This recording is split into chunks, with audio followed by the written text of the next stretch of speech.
बिस्मिल्लाहिर्रहमानिर्रहीम। नाज़रीन, state bank ने अभी रिसेंटली फ़ॉरेन एक्सचेंज रेगुलेशन में कुछ तब्दीलियाँ की हैं और कुछ मुस्बत तब्दीलियाँ हैं, उसके बारे में हम बात करेंगे।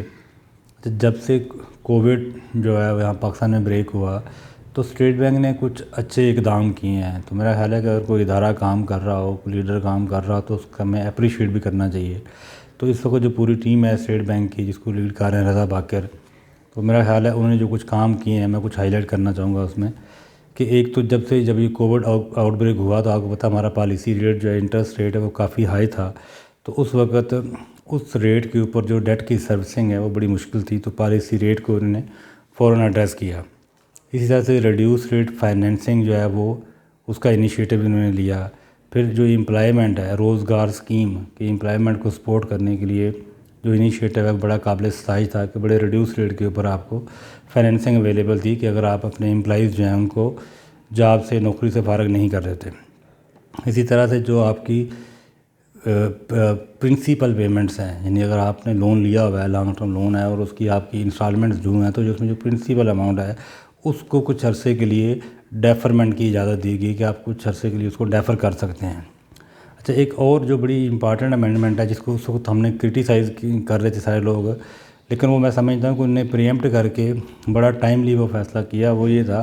कि अब ये सारा जो सिनेरियो मैंने डिस्कस किया, इससे क्या होता कि जो बैंक हैं उनको कुछ लीवरेज दी गई कि अपने जो नॉन परफॉर्मिंग लोन हैं उसकी प्रोविजनिंग वगैरह जो है उसमें कुछ रिलैक्सेशन थी। तो अल्टीमेटली बैंकों में तो प्रॉफिट उस तरह से बुक होने थे और उस प्रॉफिट्स को वो अगर डिविडेंड दे देते हैं और कल को ये कोविड प्रोलॉन्ग कर जाता तो उसकी बैंकों की रिकवरीज अगर इफेक्ट होती तो शायद लिक्विडिटी के मसले मसाइल होते। तो उसको प्रीएम्प्ट करके उन्होंने कहा कि 2 क्वार्टर के लिए बैंक्स और डीएफएस जो हैं उनके डिविडेंड की सस्पेंशन की थी उस वक्त उन्होंने, तो वो डिविडेंड नहीं दे सकते। तो मेरा ख्याल है कि ये भी उनकी एक दूरअंदेशी थी जिसको हमें अप्रिशिएट करना चाहिए। उसके अलावा अभी रिसेंटली आपने देखा होगा कि रास्त इंस्टेंट जो पेमेंट सिस्टम है, जिससे मैं समझता हूँ कि अगर इसको ड्रिल डाउन करके अक्रॉस द बोर्ड अगर ये इम्प्लीमेंट हो गया तो इससे शायद जो फाइनेंशियल इंक्लूजन है उसमें हमें बहुत मदद मिले और हमारी इकानमी के लिए बहुत अच्छा होगा। फिर रोशन डिजिटल अकाउंट, ये जितने हमारे ओवरसीज़ पाकिस्तानी हैं, तो आपको पता है कि हमारे यहाँ पे इंपोर्ट एक्सपोर्ट जो है उसके जो मसले मसाइल हैं उस वजह से डॉलर का हमें हमेशा से इशू रहा है और डॉलर हम प्रिंट नहीं कर सकते। तो जिस वजह से फिर हम मुख्तलिफ लेंडर के पास जाते हैं पैसे डॉलर लेने के लिए और उनकी जो कंडीशंस हैं वो बड़ी सख्त होती हैं और हमें अक्सर औक़ात बड़े मुश्किल फ़ैसले करने पड़ होते हैं, जिससे आम आदमी बड़ा मुतासर होता है। तो मैं समझता हूँ कि इस टीम ने बड़ा वाइजली जो रोशन डिजिटल अकाउंट है इसका जो कॉन्सेप्ट लेके आए कि किसी तरह से हम उन लेंडर्स के अलावा डॉलर किसी और लाइन से अट्रैक्ट कर सकें और हमारे पाकिस्तानी जो बाहर हैं जिनकी फैमिलीज़ हैं उनको, हमारा मसला है डॉलर का और जो पाकिस्तानी बाहर है अगर उनके पास वहाँ पैसे हैं तो वहाँ रेट ऑफ रिटर्न अच्छा नहीं मिलता। तो इसी तरह से दोनों पार्टीज़ के लिए विन विन सिचुएशन है। अब क्या है कि आप रोशन डिजिटल अकाउंट खोलते हैं, आपकी फैमिली बाहर है, वहाँ आपके पास पैसे हैं, उन पैसों पे आपका कंट्रोल है, आप जब मर्ज़ी बाहर लेके जा सकते हैं और उस पर जो रेट ऑफ रिटर्न है वो बहुत अट्रैक्टिव है। मेरे जितने लोगों से बात हुई है कि बाहर शायद आपको जब पैसे अगर आप बैंक में रखते हैं या कहीं बॉन्ड में तो ये रेट ऑफ रिटर्न आपको शायद वहाँ पर नहीं मिलता। तो इसका मतलब वहाँ पे आप बैठे हुए हैं, पैसे आपके कंट्रोल में है और आपको अच्छा रिटर्न मिल रहा है। और पाकिस्तान में जो डॉलर का मसला है उससे भी काफ़ी हद तक शायद हमारे जो इकानमी है उसको, हमारे जो रिज़र्व हैं उसको स्टेबिलिटी मिले। अच्छा, और इसके अलावा जो रोशन डिजिटल अकाउंट है उस पर जो प्रॉफिट्स हैं, उस पर जो टैक्सेशन के इश्यूज़ हैं, उस पर भी काफ़ी मेरा हाल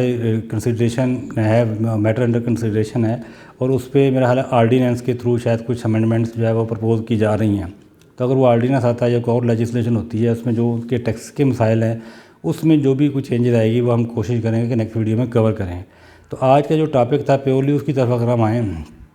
तो उसमें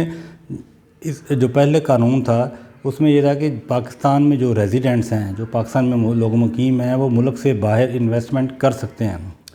और फॉरेन एक्सचेंज मैनुअल का चैप्टर 20 है जिसमें मुख्तलिफ कंडीशन और प्रोसीजर दिए गए थे, लेकिन वो बड़े कमरसम प्रोसीजर थे और उसमें स्टेट बैंक की आपको प्रायर अप्रूवल चाहिए होती थी और उसमें महीनों लग जाते थे। तो इसको मेरा हाल है हम शायद थोड़ा लेट हमने इसको रियलाइज़ किया, बट जो मेजर्स ली गई हैं मेरा हाल है वो काबिल सताइश है, हमें उसको अप्रिशिएट करना चाहिए। तो इस वक्त जो भी रेगुलेशन अमेंड हुए हैं इसके बाद इन्वेस्टमेंट्स को इन्होंने 4 कैटेगरी में डिवाइड किया है, A, B, C और D। जो सी कैटेगरी होगी उसका हम डिस्कस नहीं करेंगे। उसमें यह है कि जो 3 कैटेगरी जब डिस्कस करेंगे उसके अलावा कोई भी इन्वेस्टमेंट होगी वो सी में फॉल करेगी, और उसके लिए पुराने रूल आलमोस्ट वही हैं, आपको पहले स्टेट बैंक की इजाज़त देना हुआ करेगी। अच्छा, अब कैटेगरी ए क्या है? कैटेगरी ए में है कि जो भी हमारे यहाँ पर पाकिस्तान में कंपनीज हैं जो एक्सपोर्ट कर रही होती हैं, तो उनको नॉर्मली जब बाहर से आर्डर लेना होता है तो वहाँ एक जो दुश्वारी आती है कि जो बाहर कस्टमर है वो लोकल कंपनी से डील करने को प्रेफर करता है, उसमें कंफर्ट फील करता है।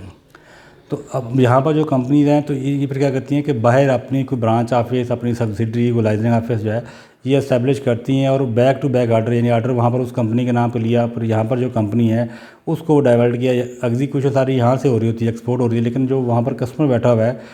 वो वहाँ पर उस कंपनी से डील कर रहा होता है। तो अब यहाँ से जो जो एक्सपोर्टर थे उन्हें जब बाहर से कंपनी बनानी थी या ब्रांच ऑफिस बनाना होता था, तो उसके लिए जब स्टेट बैंक के अप्रूवल के लिए जाते थे तो वो बड़ा लंबा प्रोसीजर है। मुझे याद है कि एक मेरे जानने वाले थे, उन्होंने कंपनी वहाँ पे होल्डिंग कंपनी बनानी थी बाहर, और उन्होंने पैसे यहाँ से उसके लिए कुछ लिमिट करने थे, और उस कंपनी में वो होल्डिंग कंपनी का मकसद पैसे रेज़ करना नहीं था, वहाँ से आर्डर लेना था। तो उस कंपनी में यहाँ से जो इन्वेस्टमेंट जानी थी वो बड़ी नॉमिनल सी थी, और वहाँ से जो पैसे आर्डर्स आ रहे थे वो बड़ी सब्सटेंशियल अमाउंट थी, बट उनको महीने लग गए स्टेट बैंक को ये कन्विंस करते हुए कि भाई ये छोटी सी इन्वेस्टमेंट है और ये पैसा कहीं जा नहीं रहा, हम आपके पास रजिस्ट्रेशन के लिए आए हैं, इसको आप रजिस्टर कर दें। तो मेरा ख्याल है उन्होंने शायद नाखून चने चबवाए थे। तो ये इस लिहाज से वो लोग अंडरस्टैंड कर सकते हैं जो इसको डील कर रहे होते हैं कि ये कितना मुश्किल काम है। बट अब इसको इजाज़त दे दी गई है, अगर आप बाहर अपनी सब्सिडी बनाना चाहते हैं, ब्रांच ऑफिस बनाना चाहते हैं, तो आपको स्टेट बैंक की अप्रूवल की ज़रूरत नहीं है, लेकिन कुछ इसमें कंडीशंस हैं जो हमारी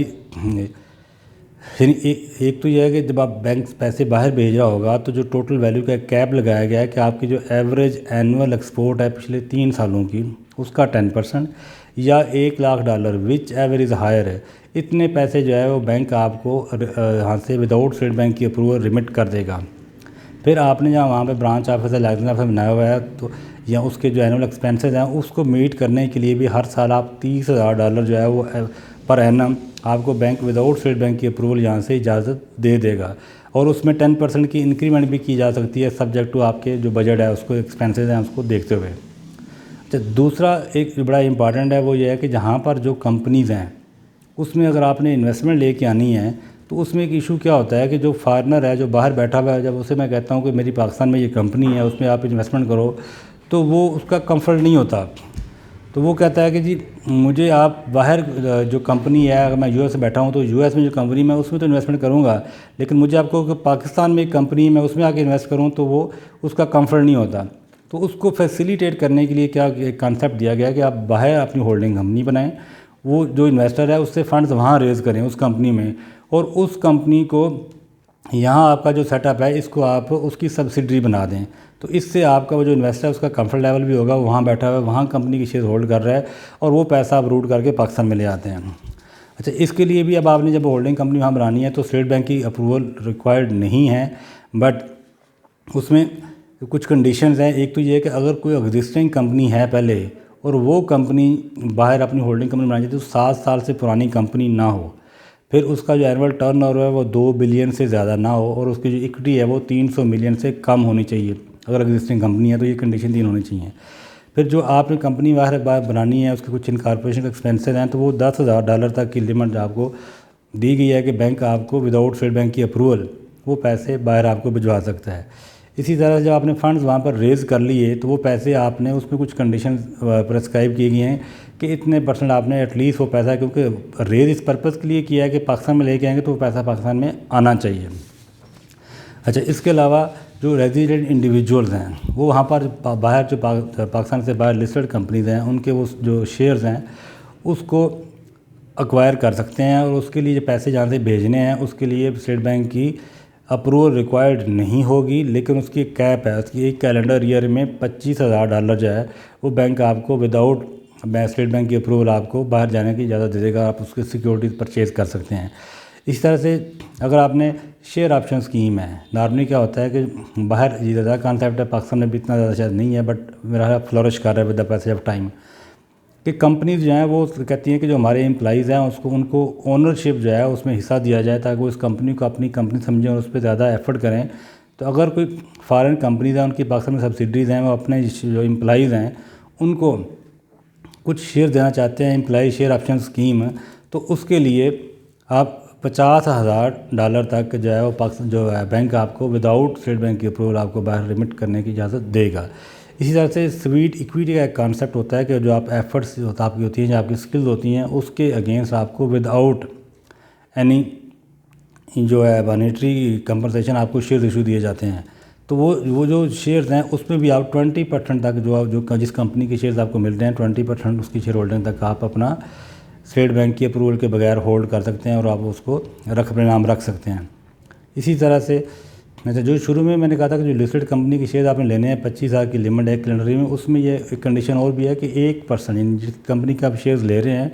उसके जो आपकी शेयर होल्डिंग है वो 1% से एक्सीड नहीं करनी चाहिए। अच्छा, ये तीनों मैंने कैटेगरी पे, इसके अलावा और कोई इन्वेस्टमेंट होगी तो वो कैटेगरी सी में फॉल करेगी और उसके लिए ऑलमोस्ट वही पुराने रूल्स हैं और आपने पहले स्टेट बैंक की अप्रूवल लेना हो पड़ेगी। अच्छा, जब आपने ये इन्वेस्टमेंट्स कर दी तो उसके 1 महीने के अंदर अंदर आपने जो कंपनी बनाई है, जो आपने वहाँ पर ब्रांच ऑफिस बनाया है, सब्सिडरी है या आपने इन्वेस्टमेंट किया है, उसके डॉक्यूमेंट स्टेट बैंक में जमा करवाने होंगे अपने बैंक के थ्रू। एक प्रेस्क्राइब्ड फॉर्म है V100, वो आपने फिल करना होगा। और अगर यहाँ पर कंपनी है जो बाहर इन्वेस्टमेंट कर रही है तो उसने हर साल अपने ऑडिटेड अकाउंट जो हैं वो स्टेट बैंक में देने होंगे। अच्छा, फिर जो आपने इन्वेस्टमेंट्स की है उसको भी डिविडेंड आता है या कल को आपको बेचते हैं तो उसके पैसे आपने पाकिस्तान में लेके आने होंगे और वो आप फॉरेन करेंसी अकाउंट में नहीं लाएंगे, वो आप PKR पे अपने यहाँ पे अकाउंट है उसमें जमा करवा सकेंगे। अच्छा, फिर आपने कुछ जनरल कंडीशन 2-3 लगाई हैं कि अगर आप पैसे बाहर यहाँ से इन्वेस्टमेंट करने जा रहे हैं तो पहली कंडीशन ये है कि उस बंदे का जो पैसा है, जो फंड्स आप लेके जा रहे हैं, वो फंड्स क्लीन हों और उस पर टैक्स पे किया गया हो। तो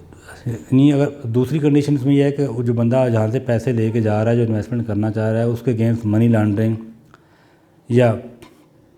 जो टेररिस्ट फाइनेंसिंग एक्ट है उसके तहत कोई प्रोसीडिंग्स जो है ना वो इन प्रोसेस ना हो। फिर आप जिस मुल्क में इन्वेस्टमेंट करने जा रहे हैं वो आपको जो प्रॉफिट है या कल को जो